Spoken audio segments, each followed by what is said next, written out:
इस वीडियो में हम बात करने वाले हैं भगवद गीता के उन 5 श्लोकों के बारे में जो हर स्टूडेंट को पता होना चाहिए। श्री भगवद गीता क्या है?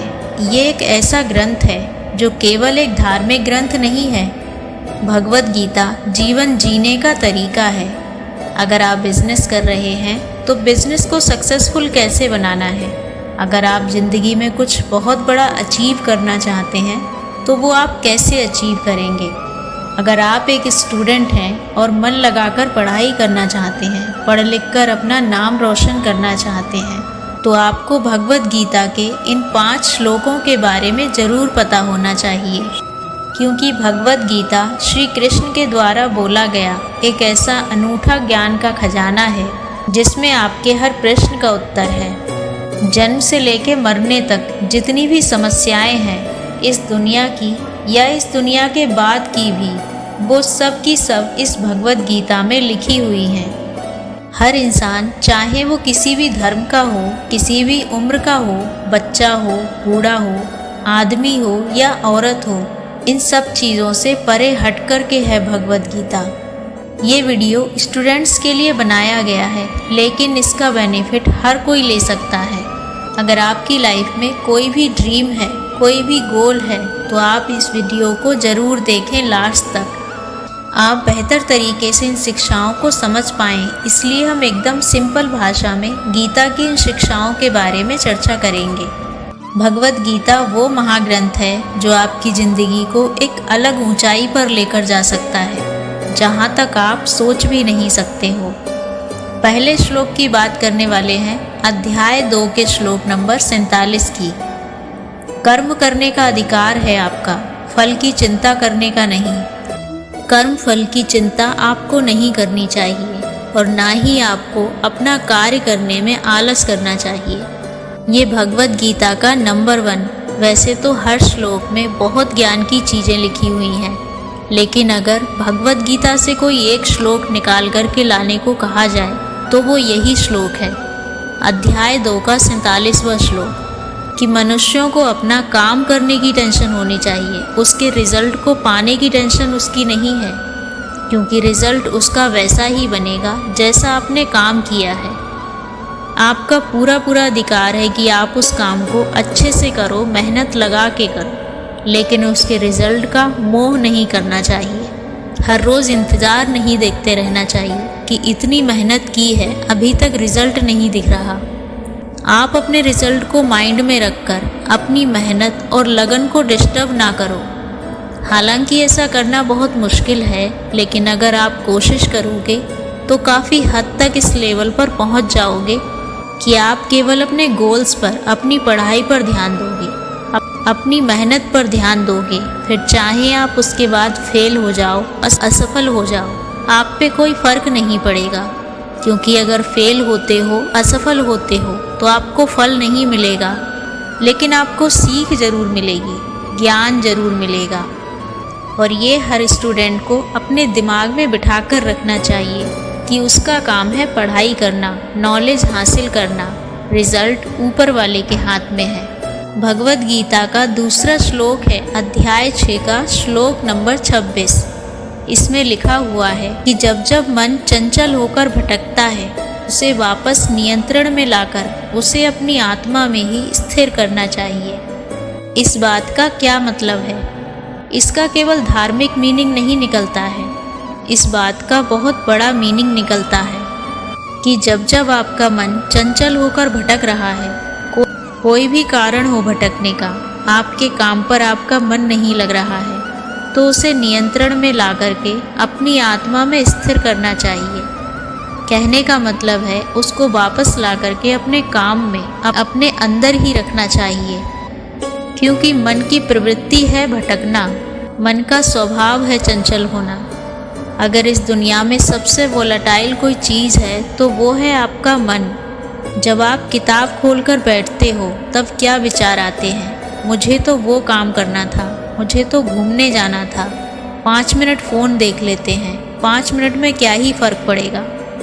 और धीरे धीरे आपका मन पढ़ाई से हट जाता है। फिर मन कहता है पढ़ाई बहुत मुश्किल चीज़ है, इससे तो अच्छा कुछ और काम कर लेते हैं। आपका मन आपकी कैपेबिलिटीज़ को नहीं देखने देता, आपकी मेहनत और आपकी क्षमताओं की तरफ ध्यान देने से रोकता है।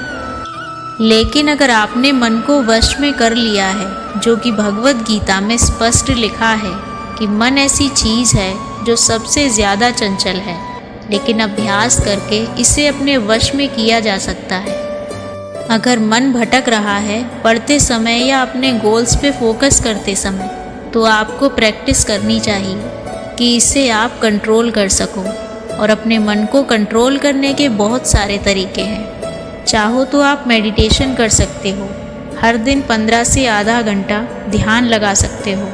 चाहो तो आप अपने आप को उसी हिसाब से मेंटरिंग करो कि आपका ध्यान पूरा आपके काम पर हो, ना कि इधर उधर भागता रहे। गीता के तीसरे श्लोक की हम बात करने वाले हैं, वो है 18वें अध्याय का 45वां श्लोक। उसमें क्या लिखा है? अपने अपने कर्म में लगे रहकर प्रत्येक व्यक्ति कामयाब होता है। बहुत बड़ी बात है, प्रत्येक व्यक्ति कामयाब होता है। अब इस प्रत्येक व्यक्ति में हर व्यक्ति कवर हो गया। वो किस एज का है, किस धर्म का है, आप कब इस वीडियो को सुन रहे हैं, इससे कोई फ़र्क नहीं पड़ता। इसमें स्पष्ट लिखा है कि अपने अपने काम में अगर लगोगे तो हर इंसान कामयाब हो जाएगा। अपने कर्मों के द्वारा परमात्मा की उपासना करते हुए मनुष्य सिद्धि प्राप्त कर सकता है। इसे आप आध्यात्मिकता के साथ भी जोड़ सकते हैं, या फिर चाहें तो आप इसे अपने गोल्स के साथ भी जोड़ सकते हैं। अगर आप अच्छे कर्म करेंगे अपने गोल से जुड़ने के लिए, अगर आपका गोल है मुझे भगवान की सिद्धि चाहिए, मुझे भगवान प्राप्त करने हैं, तो आपको परमात्मा की उपासना करनी होगी। अगर आपकी लाइफ में कोई ऐसा गोल है जो आपको इसी जन्म में यहीं पर पूरा करना है, तो फिर आपको अपने कर्म की उपासना करनी चाहिए। आपका कर्म ही आपका भगवान है। आपको अपने कर्मों पर ध्यान देना चाहिए। भगवद गीता में कर्म पर बार बार जोर दिया जाता है, क्योंकि हम इस धरती पर आए हैं और ये है हमारी कर्म स्थली। ऐसा हो ही नहीं सकता कि हम किसी भी पल में बिना कोई काम किए रह जाएं। अगर हम ये भी सोचेंगे कि हमें कोई काम नहीं करना है, तो भी हम ये सोचने का काम करते हैं कि हमें कोई काम नहीं करना है।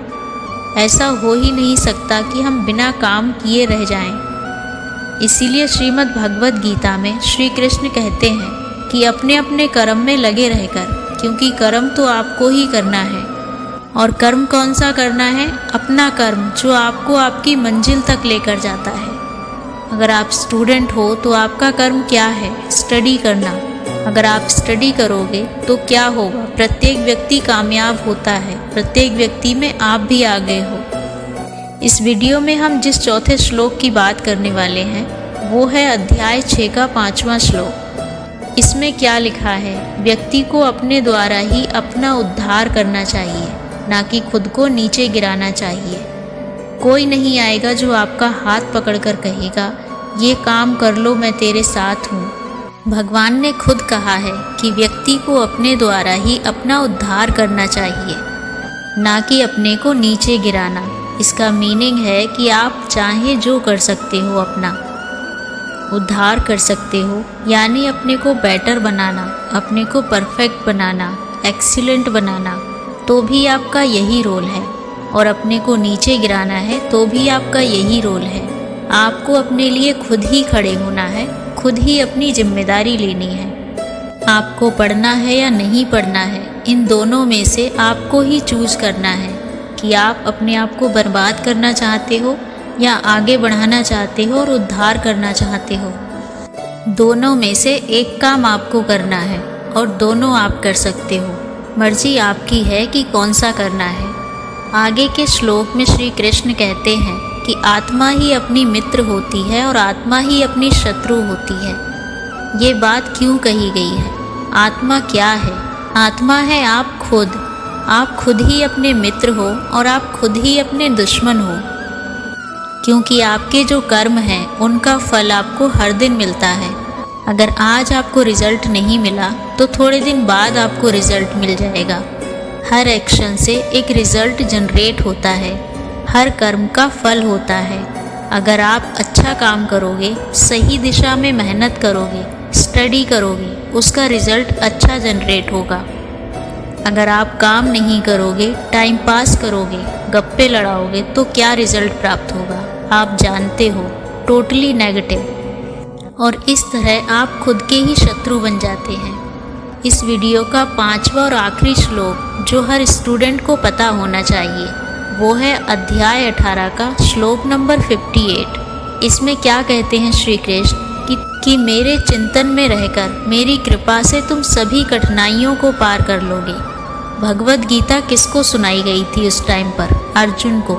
अर्जुन को समझा रहे हैं श्री कृष्ण कि अगर मेरा चिंतन करोगे तो मेरी कृपा से सभी कठिनाइयों को पार कर लोगे। अगर आपका गोल है स्टडी करना, ज्ञान हासिल करना, कुछ भी अचीव करना, तो आपका जो गुरु है वो है आपका ज्ञान, आपका काम, आपकी पढ़ाई, आपकी किताबें।